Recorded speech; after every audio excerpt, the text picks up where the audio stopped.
Assalamualaikum warahmatullahi wabarakatuh. Halo, perkenalkan nama saya Kaila Azahra N dari kelas 12 IPA 4 SMA Negeri 1 Cibobar. Kali ini saya akan mempresentasikan laporan kegiatan pengamatan anabolisme fotosintesis menghasilkan oksigen. Mata pelajaran biologi oleh Ibu Yuyu Yulia. Bernafas adalah salah satu ciri dari makhluk hidup. Saat kita bernafas, 20% dari udara yang kita hirup itu adalah oksigen. Selain dikonsumsi oleh paru-paru, oksigen juga merupakan bahan bakar sel untuk mengerjakan tugas-tugasnya termasuk menggerakkan otot, memperbaiki sel-sel yang rusak, menenangkan saraf-saraf, dan lain-lain. Nah, oksigen yang sangat penting ini dapat dihasilkan melalui suatu proses, yaitu proses fotosintesis. Fotosintesis sendiri merupakan proses anabolisme, yaitu proses penyusunan atau sintesis molekul kompleks dari berbagai molekul sederhana. Pada prosesnya, fotosintesis membutuhkan 4 hal, yakni yang pertama adalah karbon dioksida, air, cahaya matahari, dan juga klorofil. Selain menghasilkan oksigen, tumbuhan juga dapat menyerap karbon dioksida yang ada di udara, sehingga dapat membantu mengurangi peningkatan temperatur bumi.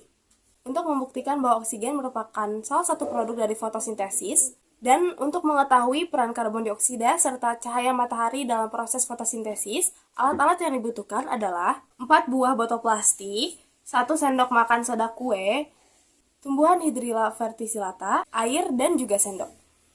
Dalam hal ini, Hydrilla digunakan karena dia itu kecil, hidup di air, sehingga dalam pengamatannya akan lebih mudah melihat hasil oksigen dalam bentuk gelembung. Oh iya, kegiatan ini juga memakan dana sebesar Rp11.000 yang digunakan untuk membeli bahan-bahan praktikum, seperti Hydrilla verticillata dan juga soda kue. Ini dia prosesnya. Oke, yang pertama yaitu siapkan alat dan bahan, kemudian isilah masing-masing botol dengan air tapi jangan sampai penuh ya.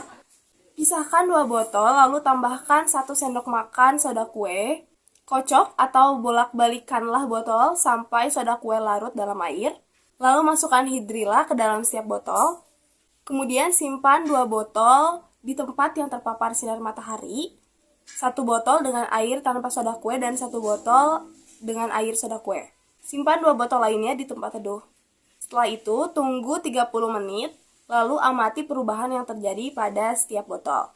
Berdasarkan hasil pengamatan yang telah dilakukan, tumbuhan Hydrilla yang disimpan dalam botol air soda kue dan ditempatkan di tempat yang terkena cahaya matahari atau di tempat panas, menghasilkan gelembung gas yang lebih banyak daripada yang lainnya. Hal ini disebabkan karena soda kue atau NaHCO3 terurai menjadi NaOH dan karbon dioksida. Sehingga soda kue berperan sebagai sumber karbon dioksida yang digunakan dalam proses fotosintesis. Kemudian fotosintesis pada Hydrilla dengan gelembung gas yang banyak selanjutnya adalah Hydrilla yang disimpan di tempat teduh dengan air soda kue. Selanjutnya, Hydrilla yang terkena cahaya langsung, dan yang paling sedikit gelembung gasnya adalah Hydrilla yang tidak terkena cahaya langsung atau yang disimpan di tempat teduh. Gelembung-gelembung tersebut adalah oksigen. Hal ini membuktikan bahwa fotosintesis membutuhkan karbon dioksida dan cahaya matahari sebagai bahan baku utama. Tumbuhan yang mengalami fotosintesis akan mengubah gas karbon dioksida menjadi oksigen. Proses fotosintesis ini akan terjadi ketika klorofil pada daun menangkap cahaya matahari, lalu cahaya tersebut digunakan untuk mengubah air dan karbon dioksida menjadi gula dan oksigen. Nah, begini pengaruh cahaya matahari terhadap proses fotosintesis. Semakin rendah intensitas cahayanya, maka semakin lambat pula proses fotosintesisnya. Sebab energi yang diserap tidak cukup. Hal itulah yang terjadi pada Hydrilla yang disimpan di tempat teduh. Kesimpulannya, fotosintesis merupakan proses anabolisme, yaitu pembentukan senyawa kompleks oleh senyawa sederhana yang menggunakan bahan baku karbon dioksida dan cahaya matahari dengan oksigen sebagai salah satu produknya.